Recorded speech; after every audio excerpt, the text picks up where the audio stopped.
Har mushkulning ortida yengilliklar bor. O'zingni qo'lga ol. Nima sababdan hayotdan umidini uzgan kimsalardek bo'lib qolding? Nima uchun shuncha ishoratga qaramay bunchalar osonlik bilan taslim bo'lyapsan? Yoki ishonishni xohlamayapsanmi?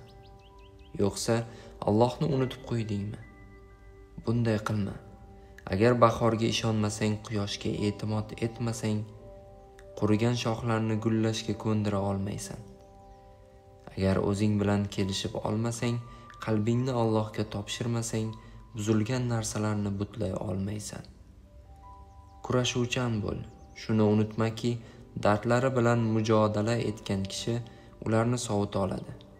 Qiyinchiliklarga duch kelgan inson ular bilan kurashgan sari omonlik sohiliga chiqadi. Va bir odam dengizga tushgani uchun emas, undan chiqolmagani oqibatda g'arq bo'ladi.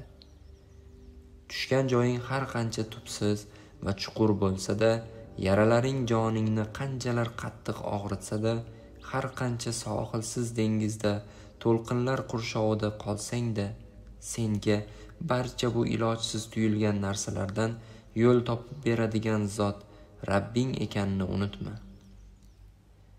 Xafa bo'lma. Har qiyinchilik ortida yengilliklar bor.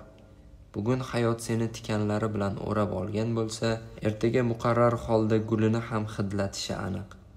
Bugun taqdir joningni biroz ko'proq og'ritgan bo'lsa, ertaga baxtli qiladigan syurprizlar ham inom etadi. Faqat sen umid uzma. Chunki nima bo'lganda ham Allohga iymon keltirganlar g'olib chiqishi aniq. Sabrli bo'l.